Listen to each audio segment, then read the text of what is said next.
Eto na, Senador Bato. Hindi na nakayanan. Bumigay na ho. Bigla ang pag-resign ngayon na. Now na. Diyan ho sa Senado. Alright, welcome back to my YouTube channel. I'm Andy's Vlog. Mga kaibigan, mainit-init pa. Hindi ho ito fake news. Unahan ko po kayo. Ibabahagi ko po sa inyo ang katunayan, katibayan, resibo. Dito sa biglaang pag-resign sa Senado nitong si Senador Bato de la Rosa. Magre-resign siya ngayon na. Sa like muna sa video na ito kung nagustuhan nyo po. Sabay-sabay po nating i-like ang video na ito. Sa lahat ng hindi pa nakasubscribe dito sa aking YouTube channel, please subscribe. Pwede rin po kayo mag-share ng video na ito. Mga kaibigan, sa kabila na kinakaharap ngayon nitong si Senador Bato de la Rosa, ay hindi na po nakayanan. Biglang bumigay, bigla ang desisyon niya. Mismo nagpaalam na siya diano sa loob ng Senado na magre-resign siya ngayon na. Aba, ay biglaan forthwith, hindi ho mapigilan. Mga kaibigan, heto ho, huwag kayong alis. Ibabahagi ko po sa inyo ang katunayan at resibo tungkol dito sa pagpaalam ni Bato de la Rosa na lilisanin niya na ang Senado, bababa na sa pwesto, at ito ang matinding dahilan. Mga kaibigan, panoorin po natin. Shoutout po sa lahat. Nako, ayan o ang nangyari kay Bato. Ito. Samantala, magre-resign daw si Senator Bato de la Rosa kung mapatunayang sangkot si Senator Joel Villanueva sa maanumalyang flood control projects.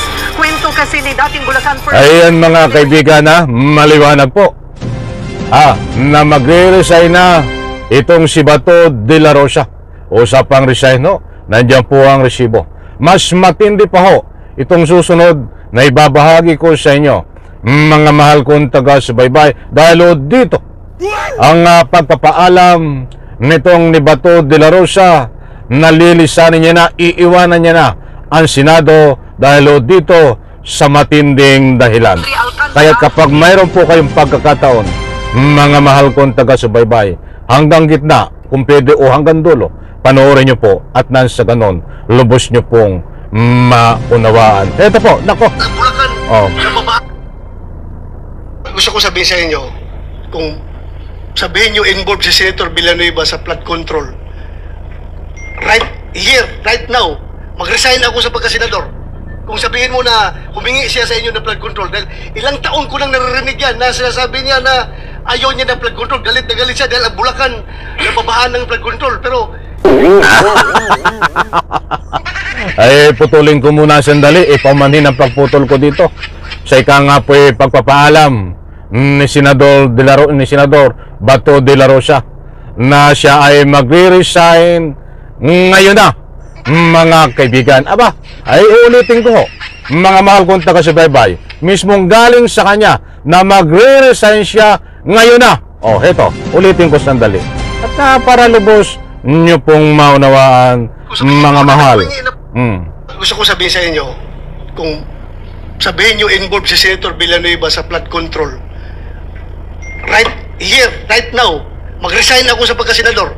Kung sabihin mo na humingi siya sa inyo ng flood control, dahil ilang taon ko nang naririnig yan na sinasabi niya na ayaw niya ng flood control, galit na galit siya dahil ang Bulacan nababahan ng flood control. Pero kung sabihin mo na naghumingi ng flood control sa inyo, I am sure hindi yan nangyari. Mayor Honor, sabi ko nga po, hindi po. Ako po yung nagawa po. Pero kung sinabi mo sana na sa bata niya na itong pera na ito para kay Joel Villanueva, Senator Joel Villanueva, tulong ko sa kanya, galing ito sa flood control, sigurado ako hindi tatanggapin yun, magwawala yun.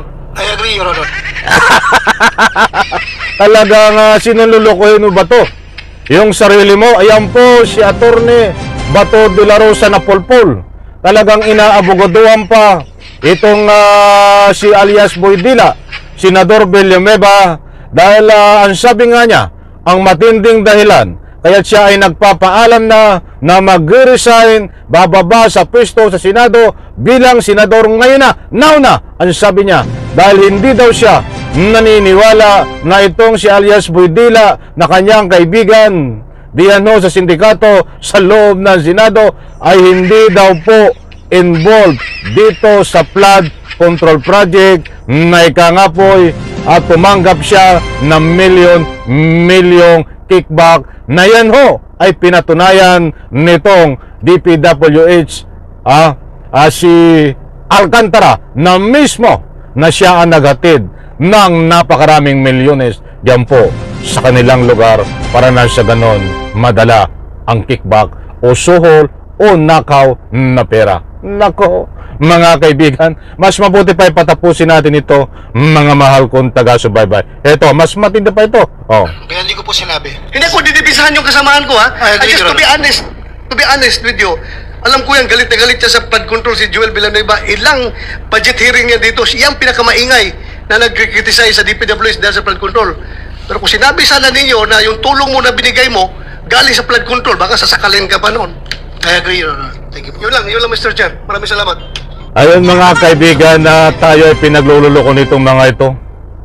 Diyan po sa Senado. Medyo maganda na sana yung hearing eh. Kaya lang ay hinaluan nitong kalbo na ito, nitong si Bato de la Rosa. Dahil pangitan naman ho na inaabogaduhan niya itong si alias Boydila Villanueva. Nako po.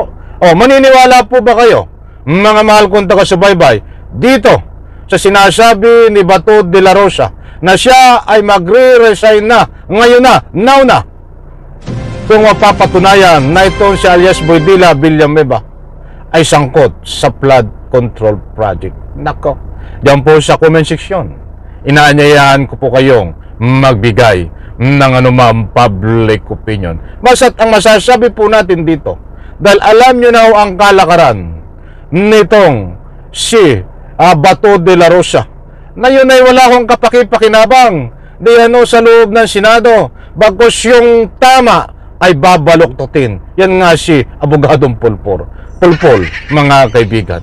Hindi lang ho isa, una at huling pangyayari ito. Hanggat nandiyan ho itong si Bato de la Rosa sa Senado, gagawa at gagawa po ng paraan yan para ilihis ang isyo.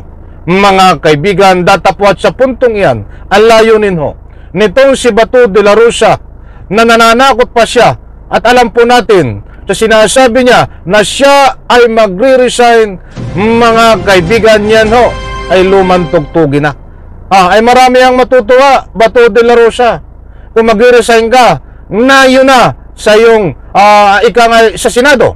Kung lalayas ka diyan sa Senado, marami ang matutuwa dahil hindi ka senador ng taong bayan.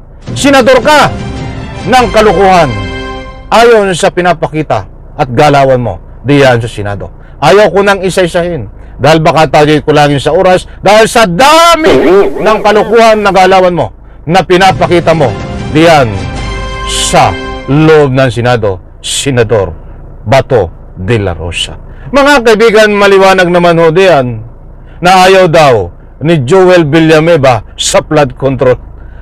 Bistado nga, alam niya na maraming korupsyon sa flood control.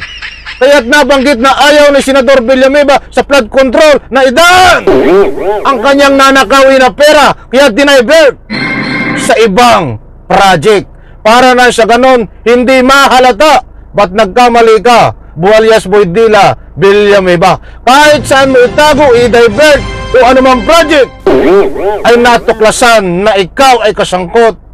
Yan ho ang buong katotohanan. Hindi niya pinadaan sa flood control dahil alam niya na napakalawak na ng korupsyon. Kaya't ang ginawa niya, lihim na dinivert sa ibang project. At ngayon pinapalabas ni Bato na hindi raw kasangkot ay anak ng katakot-takot. Nasaan ang malaking ulo mo, Senador Bato? Hindi na ang pipiling patubuan lang ng buhok yan dahil wala ka ng buhok. Gamitin mo ang utak mo. Nako, Naku, napakarami ko sanang ibigay pang public opinion dito. Kaya lang kinulang tayo sa oras. Ang maliwanag dito, mga mahal kong taga-subaybay, yan o, mag-resign daw. Ito si Bato na yan ay bawang lumang tugtugin na lukuhin mo ang sarili mo. Sanlay ko sa video nito. Maraming salamat. Bye-bye. Palapakan.